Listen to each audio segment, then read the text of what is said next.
Hello and welcome. If you're new to the channel, I'm John and I do videos about cycling tips and gear reviews. If that sounds like your kind of thing, consider subscribing. In this video, I'm going to be doing a review of the latest lights from Knog. They're called the Plus. Front and a rear. Knog market these as wearable lights for biking and running, and that's what I've been doing with them for the last month or so. The innovation that makes them wearable is the incorporation of a clip into the body, into the design. With this clip, you can clip them onto the back of your shirt, on a headband, on the strap of a backpack, wherever. As far as power output goes, the front light is rated at 40 lumens and the rear at 20.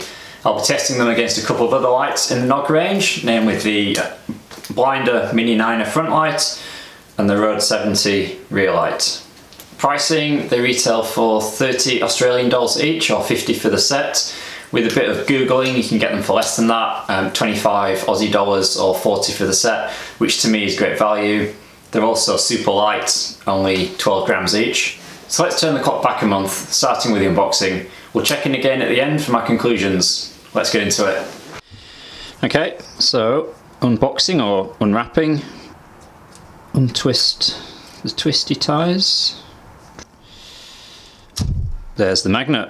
Okay, and that's the USB plug-in. Let's get this one out and charging first. Okay, cool. So yeah, the wearable. Here's your clip. Clip it on whatever, anything that can fit through. Snap. So you've got two different size O-rings for going on your fork or handlebars. For the rear lights onto your seat post or the rear stays. So here's a typical on-bike position for a light like this. On the seat stay, I'm in Australia where we drive on the left, so it goes on the right-hand seat stay. Swap it around if you drive on the other side. Would this light ever replace something like the R70? I'm not so sure. Obviously it's daylight, I'm waiting for it to get dark. This test will make much more sense at night. So the front light now is enough charge for me to have a little play with positioning on the bike. One of the issues I've always had is just space on the cockpit. As you can see, it's pretty crowded there, even without having the phone on the quad lock. But this, you can position it right up against the Garmin mount and still have room for your hand. Quite looking forward to it getting dark so I can give this a proper test. Just having a play with different positions on the helmet. I call this one the magpie deterrent. Though with some of the magpies in Melbourne, they'd probably just see this as being a landing strip for the perfect attack. So on my Met Stradivarius, this is the position I settled on the ratchet there on the strap. The Giro Monza couldn't get it on the strap, so I just put it onto one of the vents like so. Here's the daylight test on the Plus set. I've got them on the most obnoxious flash set going. On the front I've got the Blinder Mini Niner, and on the rear I've got the Blinder Road R70. Let's have a look.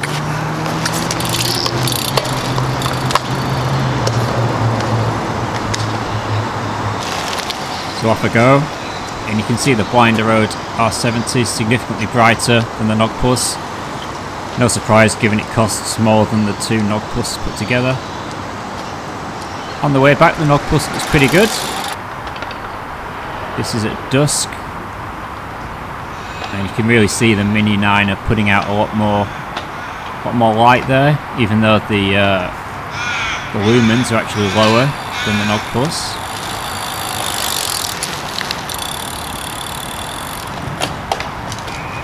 And onto the rear, again, just look at the street beneath the bike, or even the side of that building. It really shines up red, significantly stronger than the Knog Plus there. Just heading out for a run now. Very interested to see how the Knog Plus goes clipped onto clothing. So trying it on the socks on this run. Really interested to see how it A, does it stay on? B, is it comfy? I mean, I'm already kind of bruised down there anyway, so this is probably worst case scenario, bruise and a scab. So yeah, I'll update you in half an hour.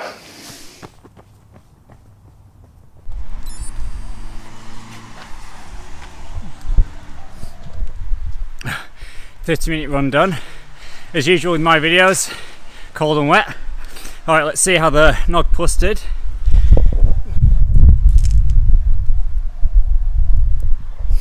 Well, it's still on there, and I've got to say, I really didn't feel it. It's amazing, it just barely weighs anything.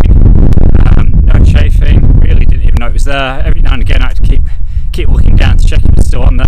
So yeah, very impressed. Half an hour, no issues. Next we'll do a test in the dark. Alright. Now for my favourite test, on the dog. Chiswick's my dog and running partner. I have the rear light clipped onto his harness there, and off we go for a run along the creek. I actually tried filming this in the middle of the night and all I could see was a black screen with a red dot on it, so I had to wait until dawn to get this.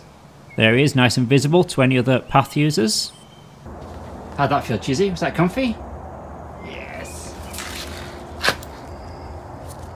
Alright, my conclusions. Knog have gone next level on the mounting options. Between the two bands and the clip, there are so many possibilities as to where you can mount these lights, whether it be to your bike, your clothing, onto your dog, whatever.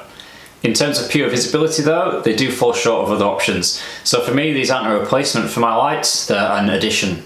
The rear light lives on the back of my helmet, and the front light, that's either on my fork or on the strap in my backpack when I'm commuting. If I didn't have any existing lights, would I choose these as my sole lighting on the bike? That's a tough one. If you're riding on well-lit roads or bike paths at night, then yeah, put these on a rapid blink and you'll be plenty visible.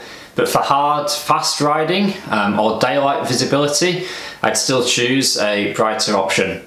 Overall though, the mounting flexibility combined with the low cost and the low weight make these a no-brainer for me as an addition to my existing lights. Thanks for watching. If you enjoyed the video, please give it a like. Drop me a note in the comments if there's anything else you think I should be reviewing. Thanks a lot, enjoy your riding, and I'll see you out on the road. Bye bye.